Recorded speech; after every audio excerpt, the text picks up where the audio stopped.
Hi friends, welcome to Varalakshmi Padarillu. ఇది చూడండి, మేము వినాయకుని దగ్గర దీపోత్సవం కోసం ఈ విధంగా ముగ్గు వేసుకున్నాము. అందంగా చూడండి. ఇప్పుడు కట్ చేస్తే సాయంత్రం అయింది. అందరము దీపోత్సవం చేస్తున్నాం వినాయకుని దగ్గర. ఇక్కడ మా ఫ్రెండ్స్ తో అందరితోని దీపోత్సవం చూడండి, దీపాలను వెలిగిస్తున్నాము. కొంతమంది మట్టి దీపాలు వెలిగిస్తున్నారు, నేనైతే పిండి దీపాలు తీసుకొని వెళ్ళానండి.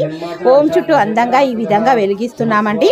తర్వాత కుబేర కుంకుమతోనే కుంకుమార్చన చేసుకున్నాము. అందరు భక్తులు చూడండి చక్కగా కుంకుమార్చన కోసం కూర్చున్నారు.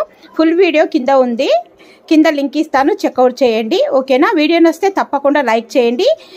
ఏ విధంగా కుంకుమ పూజ జరిగిందో చూసేద్దామా.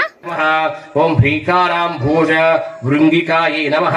ఓం హ్రీంకార సుమనోమాధ్యే నమః. ఓం హ్రీంకార తరముంజుర్యే నమః. ఓం సఖారఖ్యాయే నమః. ఓం సకారఖ్యాయే నమః. ఓం సమరసాయే నమః. ఓం సకలాఘవ సంస్తుతాయే నమః. ఓం